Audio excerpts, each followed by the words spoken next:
as a kind of an overview point for now, how do people learn anything about the brain?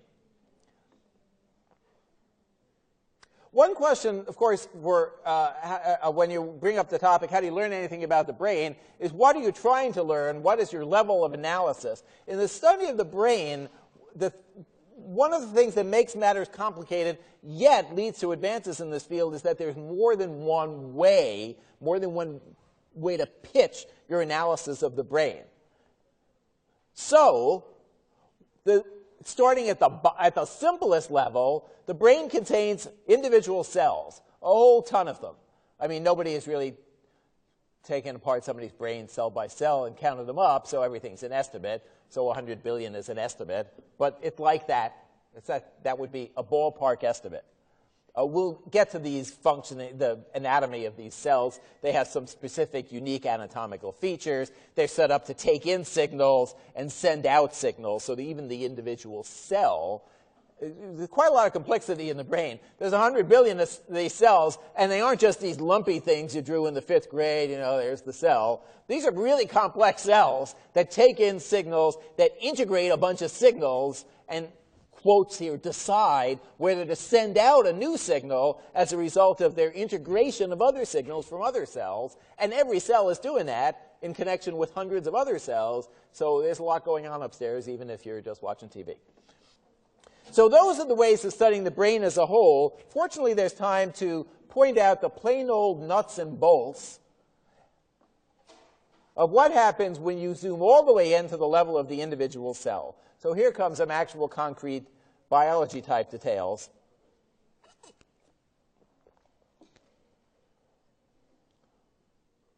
Neurons do something unique, which is to send signals. The use of the word signal is kind of an interpretation. Signal in the world of human affairs means I got some information, and I'm telling you over here so I could send out some words or a smoke signal or wave a flag or something. These are just brain cells, so we're kind of making them people. We're anthropomorphizing a bit by calling them signals, but it's not a bad step to take. They're like signals. The signals are electrical activity that travels down the length of a cell along the axon.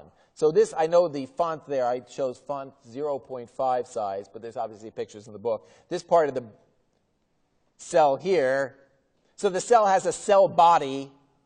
For some crazy reason, we still have to use the word soma. It's a cell body. And a part that sticks out, the axon. And what happens is there are signals generated in the cell body that go down the axon. And of course, they don't just go nowhere. They go to other cells. So what's going on, frankly, even right now, what's going on in your brain is that there's a heck of a lot of activity in which one brain cell is sending out signals to another. That other brain cell is getting signals from a heck of a lot of other ones, is integrating those signals, and occasionally sending out another signal to some other brain cell. And this is happening at the level of the 100 billion brain cells at once.